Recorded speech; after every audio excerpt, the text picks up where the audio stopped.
Magandang araw po sa inyo lahat. Welcome po sa panibagong reaction video dito sa Makapili TV. Ngayon ito ang pag-uusapan po natin, itong topic po natin na ngayon is yung mukhang may posibilidad daw, sabi ni Senator Bato de la Rosa, na ang gobyerno natin nakikipag-usap na sa ICC ng palihim. Hindi sinasabi sa publiko yung kanilang pag-uusap ng ICC dahil nakakatanggap na si Senator Bato de la Rosa ng mga impormasyon na ginagapang na nga 'di ba ah, ng mga tambalos-los yung mga kasama niyang akusado or mga kasama niyang mga sinampahan ng kaso doon sa ICC.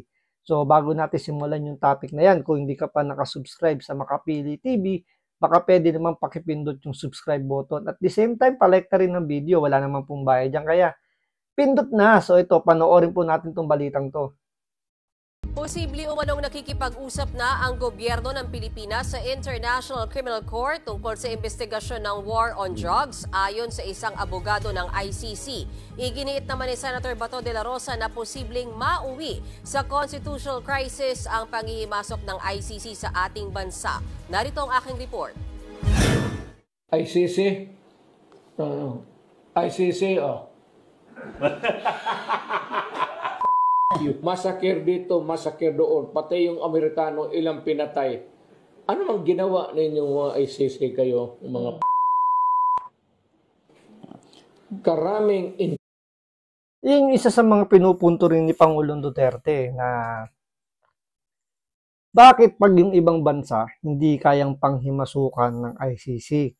So, ang nire-reason nila dyan, hindi naman daw miyembro ng ICC yung Amerika, especially yung sinabi nga ni Pangulong Duterte, yung pinaka-example niya, na ang Amerika maraming pinapatay or kumbaga maraming silang violation pagdating sa human rights pero hindi nanghihimasok yung ICC.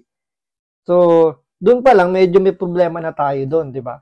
So, dahil nga hindi kaya ng ICC na panghimasukan yung Amerika dahil nga siyempre malaking bansa, mayaman na bansa, powerful na bansa, hindi nila kayang manipulahin. So, yun yung gustong ipaano ni Pangulong Duterte na bakit kami na gumagana naman yung aming justice system, meron kami sariling korte rito, nagpa-function naman, bakit nanghihimasok kayo? Bakit yung mas may malalaking issue ng human rights, ayaw niyong pakilamanan, di ba? Yung Amerika nga ayaw sumali sa inyo eh.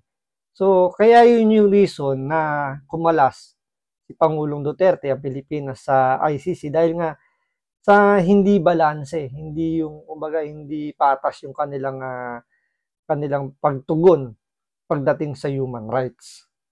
justice, karaming violence, senseless.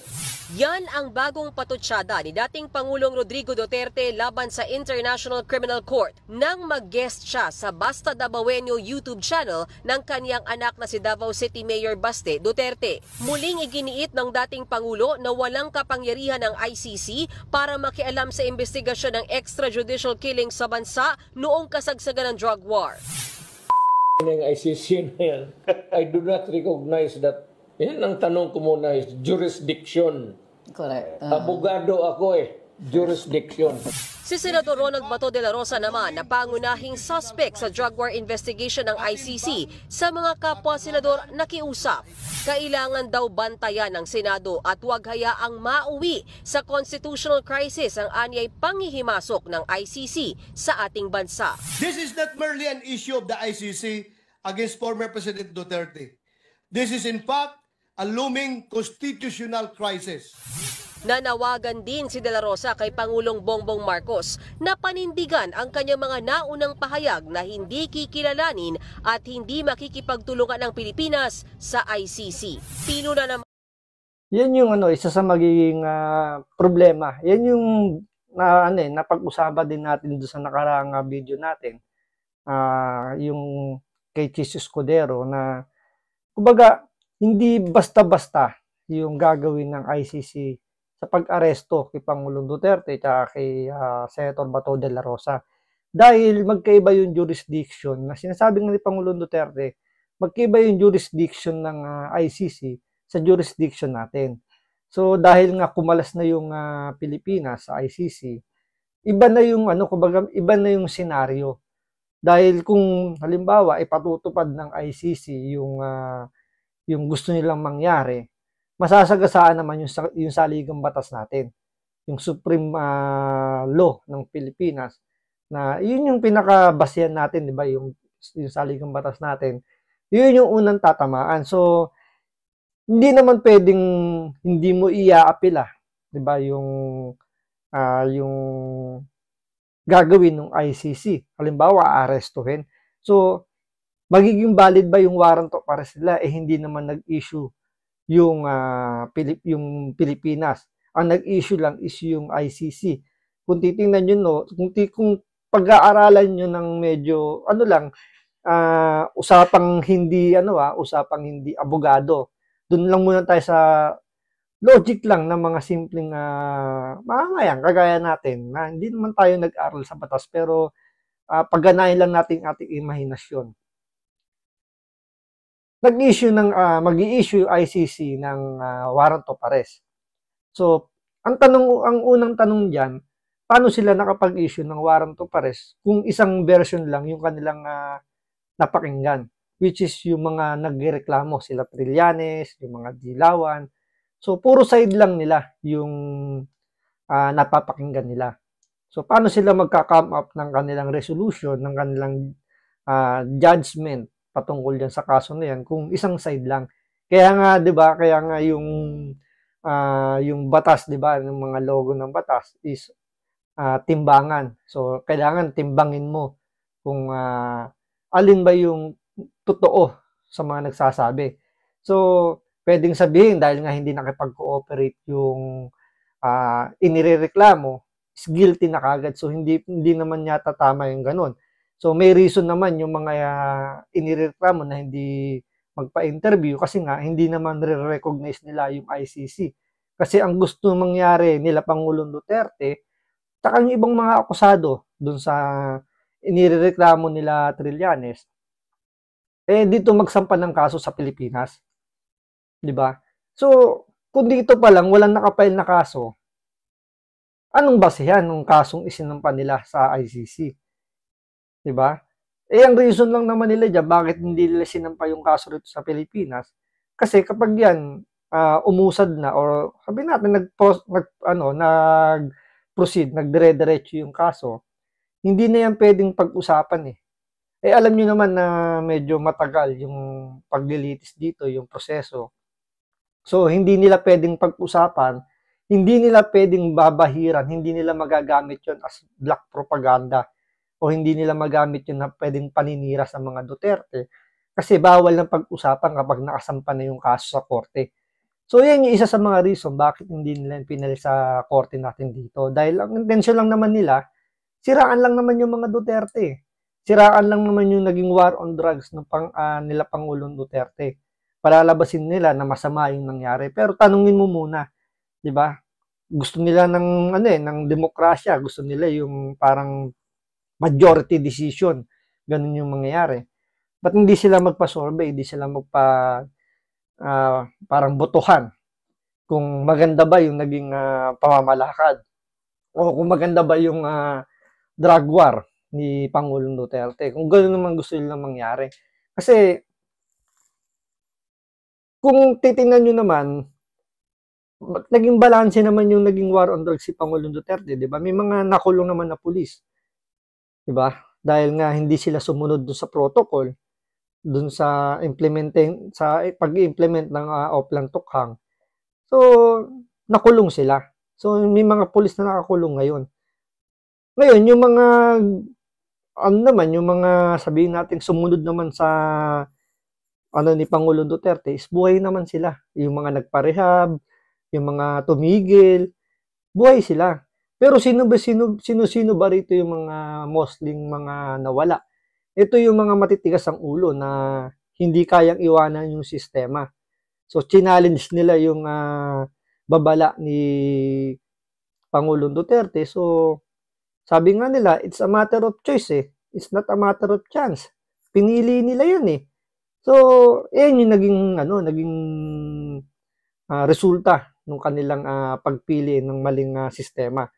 Ngayon, sa mga hearing na ginagawa naman nila, hindi ba kayo nagtataka na ang mga resource person nila, yung mga sinasabing biktima daw di umano ng mga pulis. Pero kung pakikinggan nyo yung mga statement, may mga statement doon na ang ganito ang kwento, lalo na isa sa mga napanood kong hearing dyan sa EJK na yan, ang sabi nung pamilya, nung isa sa mga namatay doon, pinasok daw yung bahay nila ng mga armadong lalaki at pinagbabaril daw yung asawa niya. So, inassume kagad nila yung mga pumasok na yun is mga pulis. At yung mga pulis na yun ay inutusan daw ni Pangulong Duterte. Di ba? Ganun kagad sila mag-isip. Hindi ba pwedeng yung mga pumasok na yun ay mga miyembro ng mga tauhan ng mga drug lord na kumbaga parang para hindi sila maikanta, isitinumba na nila yung kanilang mga yung kanilang mga runner, yung kanilang mga pusher, yung kanilang mga tauhan para hindi sila maituro yung mga big boss. 'Di ba? Pero sa kanila kasi pulis kaagad 'yun. 'Yun yung mga kumbaga hindi nasosoplak eh ng kung pagdating lang sa sa mga hearing na ganyan. Pero kung nasa kasi, nasa tamang lugar o sabi natin, tamang venue, pwedeng questionin yun eh. Di ba? Kasi pwede mo ma-cross-examine. Nangyayari sa mga ganyang hearing. Kung ano lang gustong pag-usapan nung humahawak ng hearing, is yun lang. Hindi na pwedeng lumabas doon. Hindi ka pwedeng magtanong. Ang pwede mong isagot lang is yes or no lang. Kaya nga hindi nila sinasampa yung kaso sa korte dahil nga hindi na nila mapag-uusapan 'yan. Ng senador ang tila pag-iba ng tono ni Solicitor General Menardo Guevara at Justice Secretary Boying Rimulya pagdating sa ICC. Sinabi kamakailan ni Guevara ang tila pag-iba ng tono ni Solicitor General Menardo Guevara at Justice Secretary Boying Rimulya pagdating sa ICC. Sinabi kamakailan ni Guevara na hindi mapipigilan ng gobyerno ng Pilipinas ang ICC prosecutor na hingan ng panayam ang mga persons of interest sa drug war. Habang si Rimulya, sinabing hindi trabaho ng DOJ na harangin ang anumang hakbang ng Interpol. Mapanganib po ang mga pahayag ng ating Secretary of Justice sapagkat maaring makapagbigay ito ng mensahe sa ating mga kababayan na hindi kaya ng mismong DOJ na pangalagaan ang rule of law. Nakalulungkot din po na tila na hindi maingat ang Solicitor General sa kanyang mga unsolicited opinion. Sa kabila niyan, hindi raw natatakot. Totoo naman di ba? Na naman yung kumbaga malinaw naman yung statement ni Pangulong Bongbong Marcos na hindi makikipagtulungan yung Pilipinas, particular yung kanyang administrasyon sa ICC. Pero yung mga tao niya, iba yung pananaw. So mahirap bang, kumbaga parang ang hirap bang intindihin na hindi nga makikipagtulungan pero sa mga statement particular ni Boying Rimulya na kumbaga parang natatakot siyang hindi natin alam kung natatakot ba siya o opinion niya lang yung kanyang sinasabi. Pero malinaw naman yung sinabi ni Bongbong Marcos na hindi makikipagtulungan. So mahirap bang sabihin para sa DOJ yung sinabi ni Pangulong Bongbong Marcos? Sabihin lang na naman niya, 'di ba, na as per the President's statement, hindi po makikipagtulungan ng Pilipinas sa ICC. 'Di ba? Ganun lang naman eh. Pwede mo namang imuso si Bongbong Marcos dahil yun naman talaga statement niya eh. So siya yung boss mo. Kung ano yung sinabi niya, sundin mo. Ang lumalabas dito mukhang sabagay pinababayaan lang din naman ni Bongbong Marcos na magsalita yung kanyang mga tao. So parang wala siyang control. Kumbaga hindi rin niya mapagsabihan yung mga in-appoint niya. Kumbaga may kanya-kanya silang diskarte So, kaya andyan yung pangamba lagi ni Senator Bato de la Rosa na mukha talaga nakikipag-usap yung gobyerno natin ng palihim. Nang hindi alam siguro ni Bongbong Marcos, ang nakikipag-usap lang ay ang mga ito sila Boying Rimulya, sila Solgen Guevara. So sila lang yung nakikipag-usap at ang pangulo natin walang kaalam-alam. So ginagawang parang nagmumukhang tanga, parang gano'n. Nagmumukhang tanga ng dalawa dahil sila kinakausap nila yung ICC tapos hindi nila ini-inform yung presidente tungkol sa kung ano man yung nangyayari. So, yun yung isa sa mga posibilidad na nangyayari or nai-inform nila si Bongbong Marcos at yun yung nila, yun yung kumbaga yun yung direktiba niya o yun yung utos niya sa dalawa na ito yung babanggitin. So, dahil tahimik naman si Bongbong Marcos na hindi naman niya kinukonfirm or wala naman siyang reaksyon dun sa mga pinagsasabi ng mga tao niya, malaki yung posibilidad na totoo yung sinasabi ni Senator Bato de la Rosa na mukhang palihim nga na kumikilos yung gobyerno natin at talagang may plano sila na talagang ilaglag yung mga Duterte. Si De La Rosa na harapin ang mga reklamo laban sa kanya. Pero sa Korte ng Pilipinas lang daw siya haharap. Naiintindihan naman daw ni ICC Assistant to Counsel Attorney Cristina Conti ang himutok ni Senador Bato. Lalo't mahalaga raw ang kanyang naging papel sa kasagsagan ng drug war. I see him as well as someone who is most responsible for the killings. At kung meron man na, kumbaga, pinaka-masisisi tungkol sa patayan, of course, there would be President Duterte. Pero paano niya magagawa yon? Sa pamamagitan ng pulis at yan ay sa pamamagitan ni Senator De La Rosa. Di ba? Tingnan niyo yung statement nitong abogado na to na dahil doon sa war on drugs ni Pangulong Duterte, sa kanila, guilty na kagad yung dalawa na sila yung pinaka-mastermind. Hindi nila iniisip yung gobyerno natin. Sabi nga ni Pangulong Duterte, malapit na tayong maging narco-politics na pinatatakbo na tayo ng droga, ng mga drug lord. Balikan nyo lang yung panahon ni Pinoy.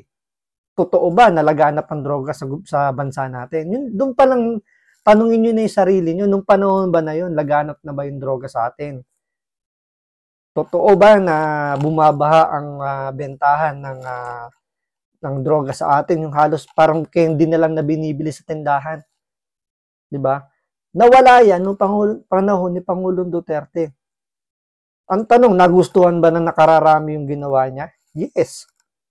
Naging safe ba yung panahon ni Pangulong Duterte na nakakita pa ba kayo ng mga addict na pakalat-kalat sa lansangan?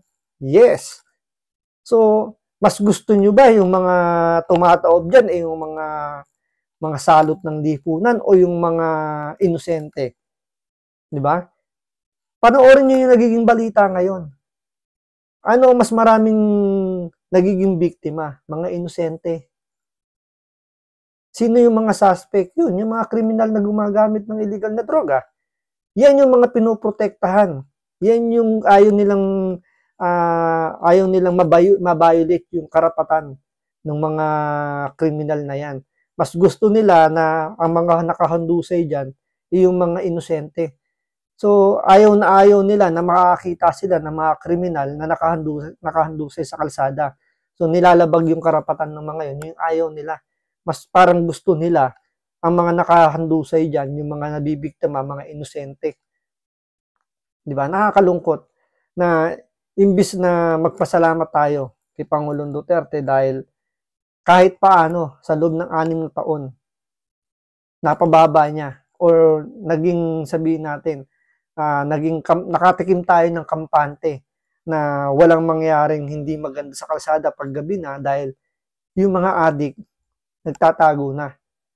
Hindi na sila pakalat-kalat. Ngayon, yung mga adik, ayan, pakalat-kalat na, naka-riding in tandem, kung sino-sino lang yung mga binibiktima, dahil random nila protektado sila ng gobyerno ngayon dahil nga bloodless.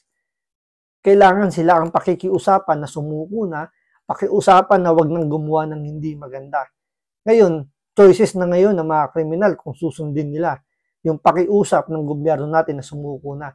Dahil alam nila na hindi sila pwedeng saktan, hindi pwedeng i-violate yung karapatan nila dahil ramdam nila na protektado sila ngayon dahil may mga gantong klaseng abogado, may gantong klaseng institusyon na pinoprotektahan yung kanilang karapatan at yung karapatan ng mga inosente binabaliwala.